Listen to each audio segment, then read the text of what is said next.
Let us pray.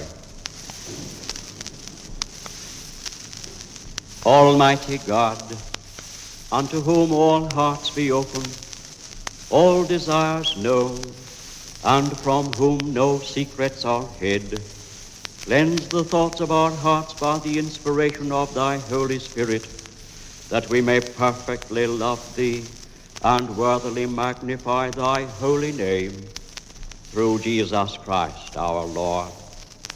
Amen. Let us sing the hymn number 11 in the Methodist hymn book. With gladness we worship, rejoice as we sing.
Our lesson this morning is taken from the Gospel according to St. Luke, and it is found in the 11th chapter, reading verses 1 to 10. Let us read the Word of God. And it came to pass that as he was praying in a certain place, when he ceased, one of his disciples said unto him, Lord, teach us to pray, as John also taught his disciples. And he said unto them, When ye pray, say, Our Father, which art in heaven, hallowed be thy name. Thy kingdom come. Thy will be done as in heaven, so in earth. Give us day by day our daily bread, and forgive us our sins, for we also forgive every one that is indebted to us. And lead us not into temptation, but deliver us from evil. And he said unto them, Which of you shall have a friend, and shall go unto him at midnight, and say unto him, Friend, lend me 3 loaves, for a friend of mine in his journey is come to me, and I have nothing to set before him. And he from within shall answer and say, Trouble me not, the door is now shut, and my children are with me in bed. I cannot rise and give thee. I say unto you, though he will not rise and give him because he is his friend, yet because of his importunity he will rise and give him as many as he needeth. And I say unto you, ask, and it shall be given you.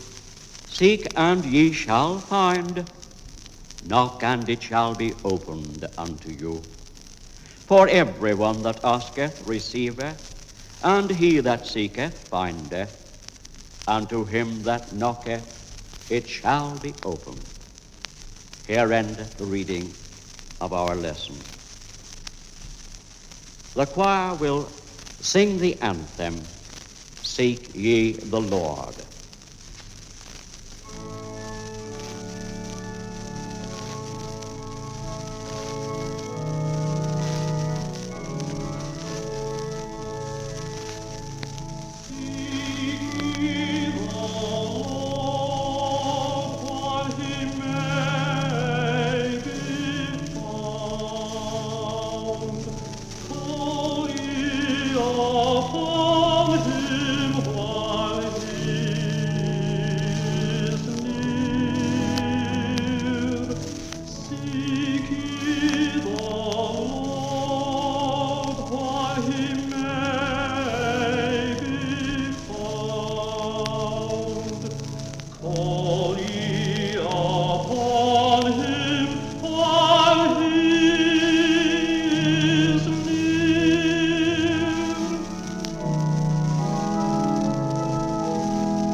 Let the wicked forsake his way, and the unrighteous man his thoughts, and return unto the Lord. Return unto the Lord, and he will have mercy and abundantly pardon. He will have mercy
Let us pray.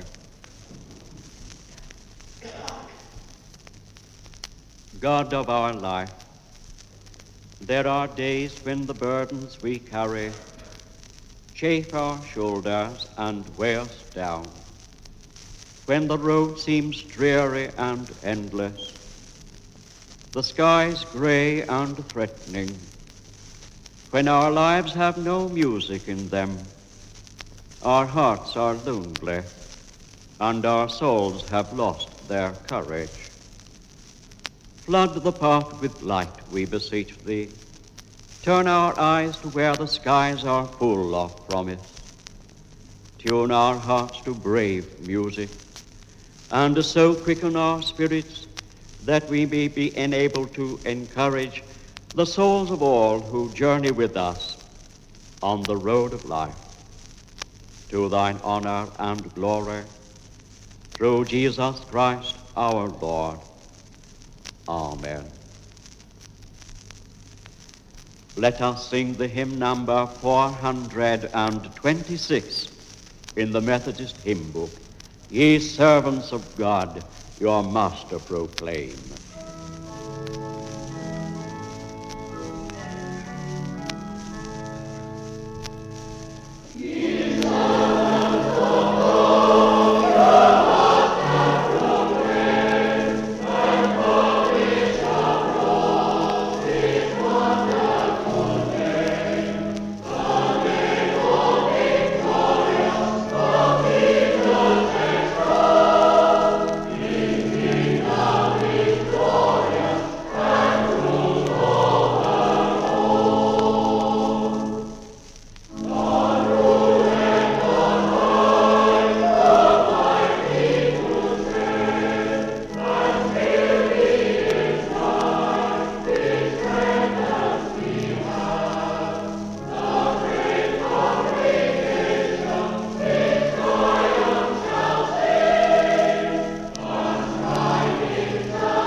Real poverty.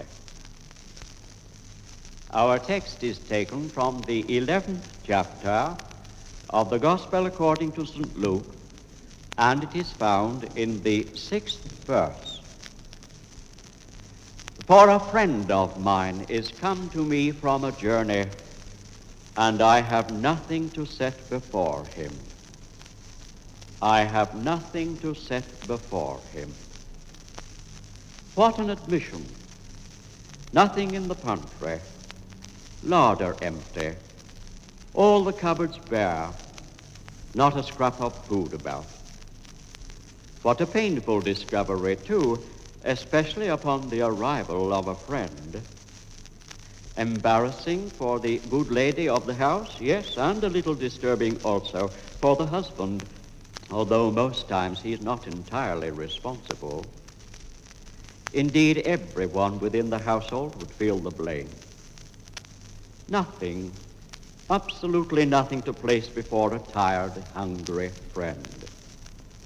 You may depend that such a deplorable thing could and did happen in those far-off biblical days, And we know it's possible even in this age with our tins of this and our preservative jars of that and our fridges. So it's wise, after all, to be vigilant and to take particular care to have something immediately available when a travel-weary friend drops in. Having something to give is very important. So there's our first consideration, having something to give. On joining the army as a chaplain during the last war, my first 10 days were spent on a special course at Tidworth on Salisbury Plain. Together with a number of other young ministers, I listened to lectures on military law, did my map reading, physical training, and smartened up my first aid. The commandant, I remember, had a second in command with many years of military service behind him, and among the hints he gave us was one which puzzled me at the time, but proved extremely useful later. Always have something to give, he said. When you're visiting men in a barrack room or looking up chaps down in a dugout, always have something to give. It may be a copy of a gospel. It may be a New Testament. It may be a kindly word or smile, but always have something to give.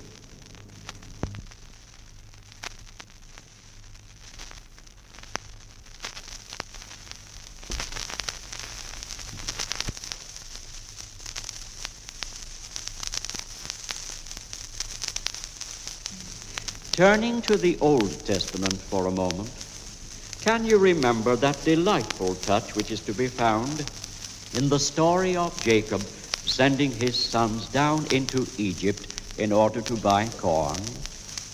A famine was raging. Food was precious. If those sons returned with nothing, death would be staring them all in the face. Old Jacob says, "Take a little honey with you."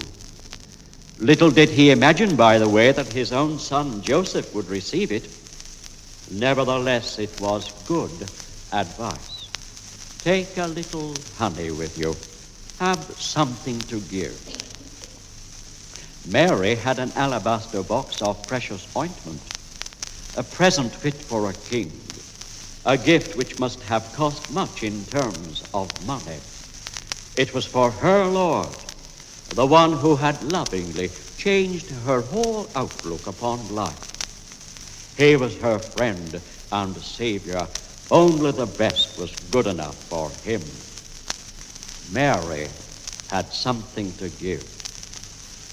Do you remember the poverty-stricken widow casting her mites into the church treasury? She had something to give. Think also of our considerate Lord, who after the resurrection was watching his disciples returning tired and hungry from a night's fishing expedition. On their arrival, they found a fire of coals with fish laid thereon, and there was bread.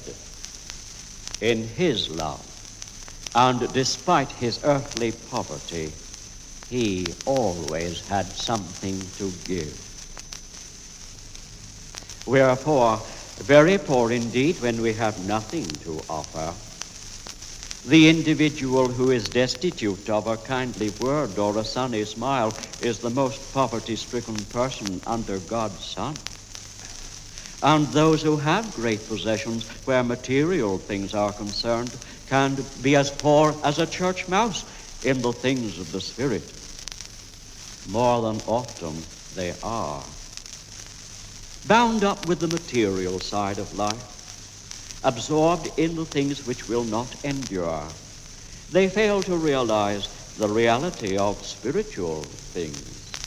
And in the things which matter most, they are absolutely poor, putting nothing into life, getting nothing, and having nothing to give to anyone, not even a friend.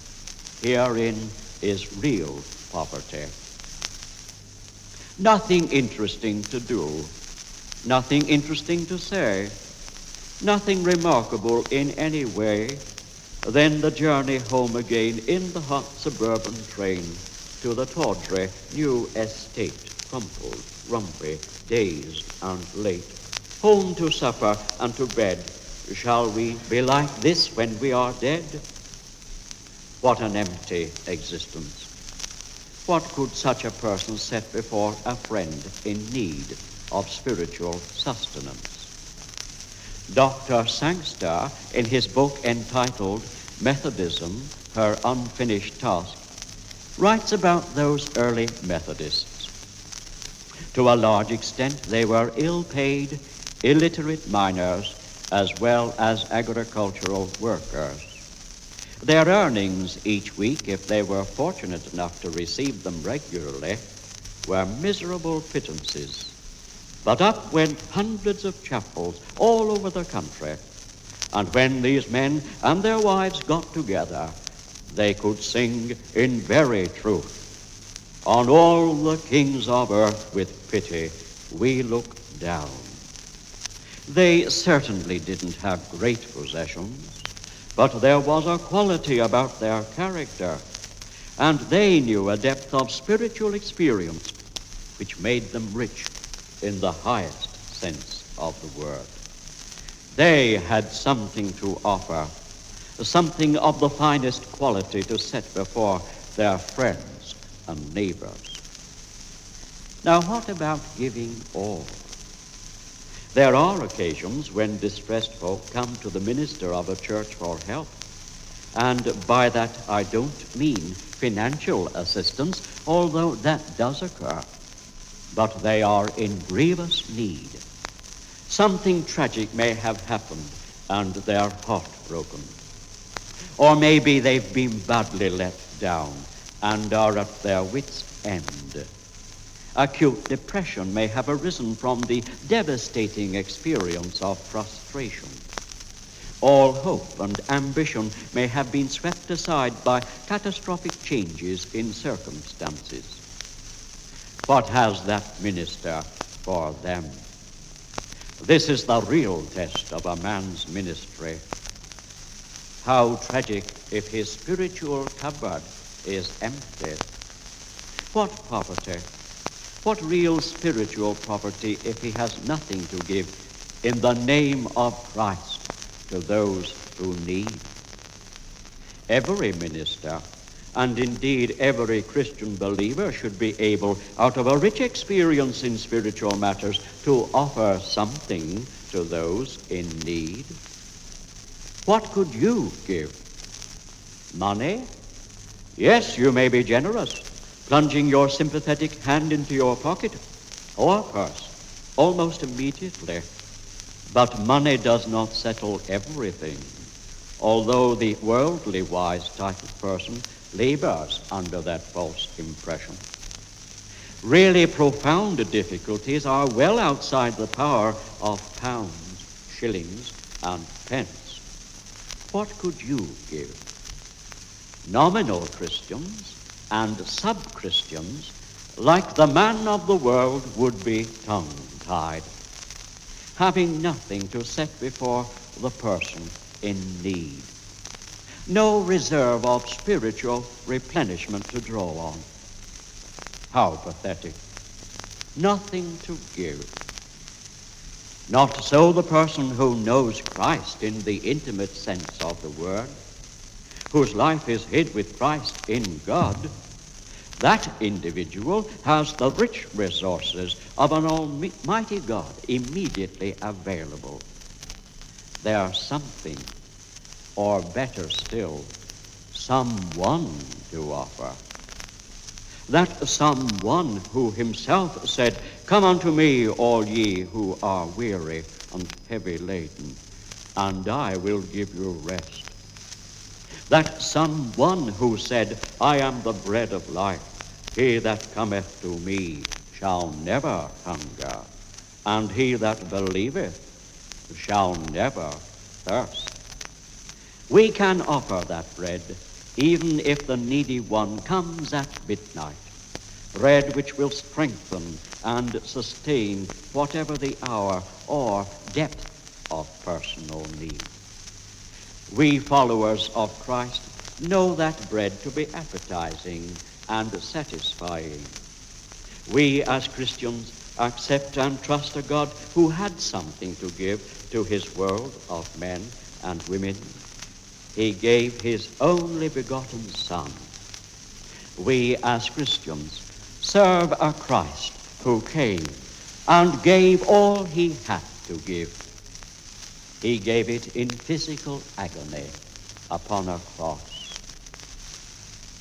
Let us all enter into that closer relationship with our Lord.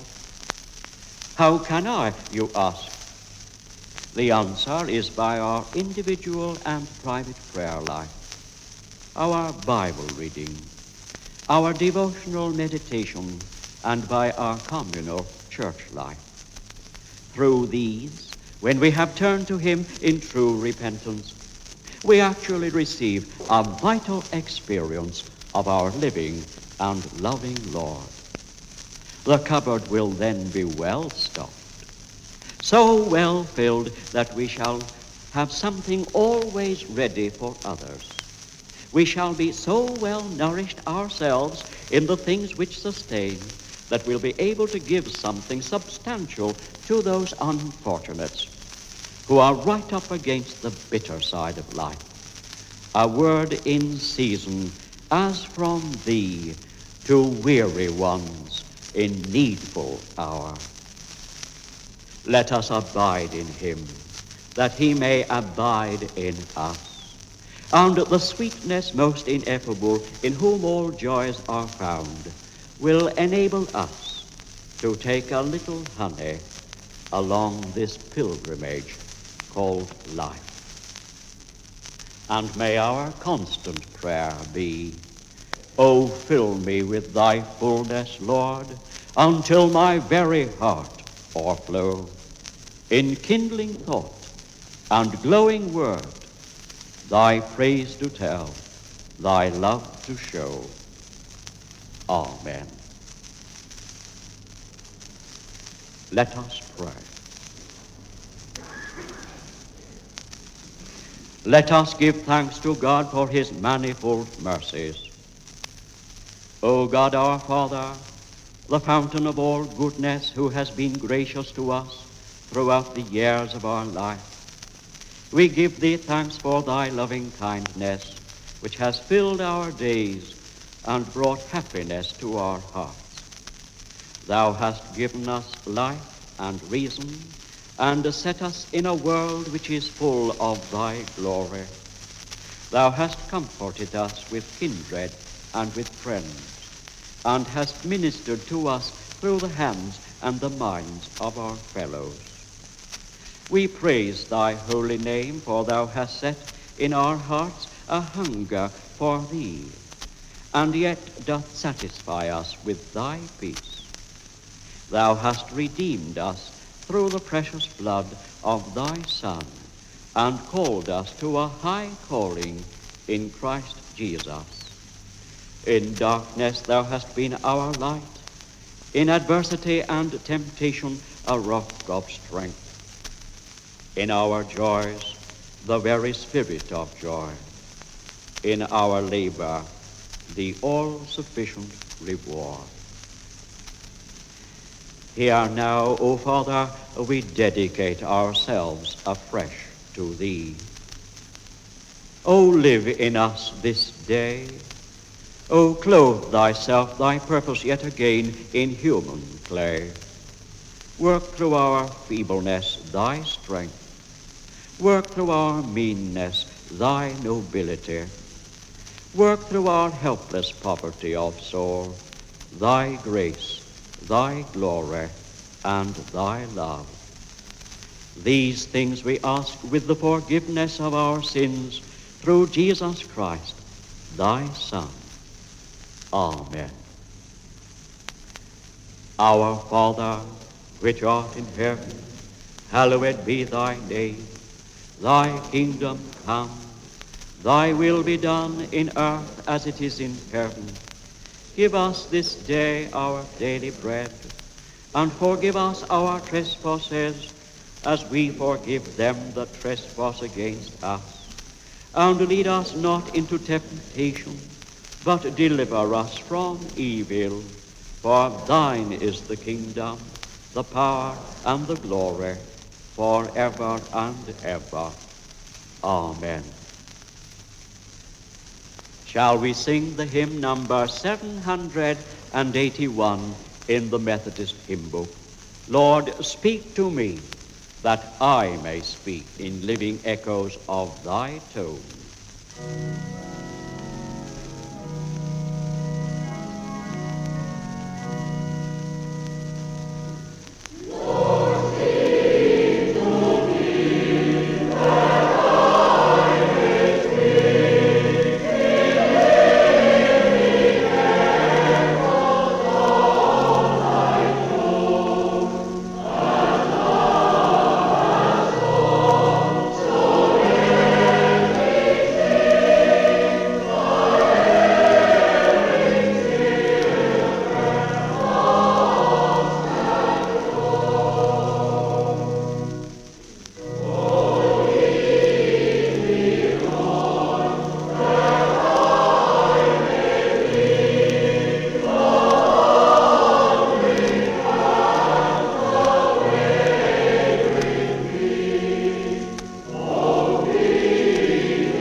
Let us pray. Eternal God, the light of the minds that know thee, the joy of the hearts that love thee, and the strength of the wills that serve thee, grant us so to know thee that we may truly love thee, so to love that we may fully serve thee, to the honor and glory of thy holy name. Draw us, O Lord, into such intimate fellowship with thyself, and let thy words, which are spirit and life, so abide in us, that we may be changed in heart and mind, and may daily become more like thee, our Master and our friend. These things we ask in his most gracious name. And now may the peace of God, which passeth all understanding, the blessing of God Almighty, the Father, the Son, and the Holy Spirit be with us evermore. Amen.